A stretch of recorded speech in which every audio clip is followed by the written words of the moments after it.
کسایی که فرصت‌های طلایی رو از دست نمیدن. این ربات کاملا شبیه نات کوینه، با این تفاوت که روی شبکه سولانا قرار داره و اسکواد هم داخلش نمیشه ایجاد کرد مثل نات کوین. لینک این ربات توی بخش دیسکریپشن این ویدیو هست. از بخش توضیحات پایین ویدیو میتونین که به لینک دسترسی داشته باشین و ربات رو استارت کنین و ماینینگتون رو شروع کنین و توی این ایردراپ شرکت کنین. گفتم که کاملا شبیه نات کوینه. شما میتونین که روی این سکه‌ای که وسط قرار داره کلیک بکنین، کوین بگیرین و موجودیتون رو افزایش بدین. یه مخزن انرژی این پایین دارین. هم میتونین که این کلیکاتون رو افزایش بدین، یعنی هر بار کلیک تعداد کوین های بیشتری بهتون بده، هم ظرفیت مخزنتون رو افزایش بدین و هم سرعت پر شدنش رو، و اینکه ربات بخرین. حالا از کدوم بخش میشه این کار رو انجام داد؟ از بخش بوست.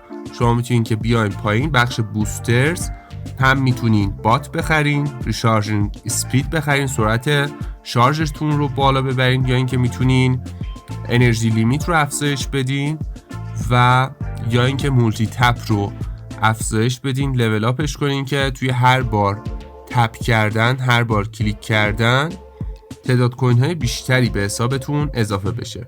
یه چند تا دیلی بوستر هم داره، 2 تا دیلی بوستر داره که از هر کدوم 3 تا بهتون میده، مشابه نات کوین. یکی فول تنکه که اگه روش کلیک کنین اون مخزن انرژی توی بخش تپ براتون پر میشه. ببینین الان پر شد که با 3 تا انگشت ما میتونیم که کلیک بکنیم و تعداد کوین هامون رو افزایش بدیم مثل نات کوین. یا اینکه از اتو کلیکر استفاده کنیم، 3 نقطه رو میتونیم که مشخص کنیم روی همین کوین و تنظیمش کنیم که شروع کنه به کلیک کردن. و یه بوستر دیگه هم داره که اینجا اگه روش بزنیم ضریب میده، یعنی به جای 16 الان 80 تا میده برای هر کلیک، و با 3 تا انگشت میتونیم که این کلیک رو هم انجام بدیم. میبینیم که با چه سرعتی داره موجودیمون بیشتر میشه توی این بوستری که روزانه 3 بار بهمون این فرصت رو میده.